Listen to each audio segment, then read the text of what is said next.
Mr. Chairman, and thank you for hosting this committee, Mr. Chairman. This is extremely, this is extremely important. And thank all of you commissioners for being here today. Commissioner Carr, I would be remiss if I did not thank you again for coming to my district a couple of years ago and seeing firsthand the struggles that we have in South Georgia and rural areas and the need for more broadband and high-speed internet in our district and in South Georgia in general. So thank you again.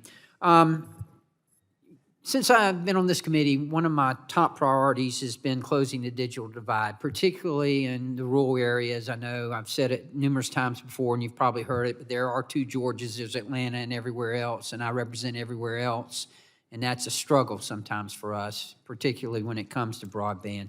Chairwoman Rosenworcel, I wanted to ask you, last May, the FCC proposed rules for an enhanced ACAM program that would have increased speed requirements for participants. And I actually wrote a letter to you asking you to take action, and very pleased that I see the announcement last Friday that you're moving forward with this proposal on circulation. Can you describe the proposal for me, please?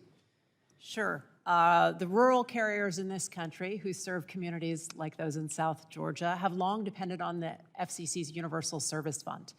Some of those carriers depend on a model to get financial support. Others depend on a legacy system. But those systems were going to be coming to an end in a few years, and they had less than robust standards for the speeds that needed to be delivered. So what we've done is we've updated the speeds, and we've extended the time period for support. I've put that before my colleagues, and it's complex, but I think it's a good model and a good way forward to continue to support rural carriers providing broadband.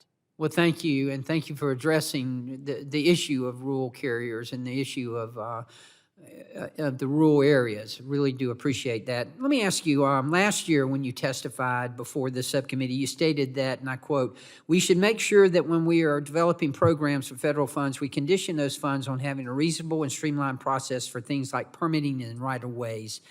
Do you still agree with that statement? Yes. Okay. Are you familiar with the American Broadband Development Act that I proposed and that streamlines the permitting process at the federal, state, and the local levels? And just wondering if you're in support of that. A little bit. If I look at what has come before the agency, I will tell you this, that I think our biggest permitting problem now is on federal lands.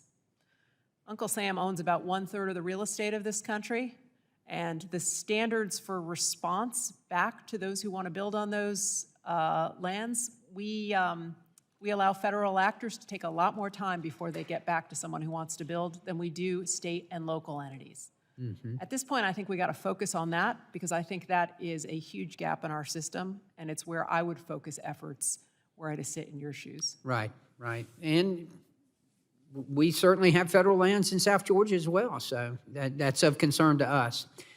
One last thing, Chairwoman, on April 24th, the FCC granted several waivers sought by auto manufacturers to use the 5.9 gigahertz band for cellular vehicle-to-everything, I believe it's called CV2X technology, so that they can immediately deploy the technology. However, some parties like Georgia didn't receive a waiver to begin this deployment. When can we expect the FCC to take action on the remaining waiver requests to ensure that the spectrum can be used by entities like Georgia who have requested a waiver? Sure. This makes clear that new cellular technologies can be used by auto manufacturers in the upper 30 megahertz of the 5.9 gigahertz band.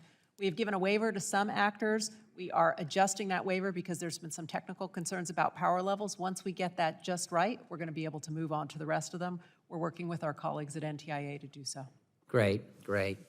Mr. Chairman, that's all I have. Thank you, and I yield back. Thank y'all. Well,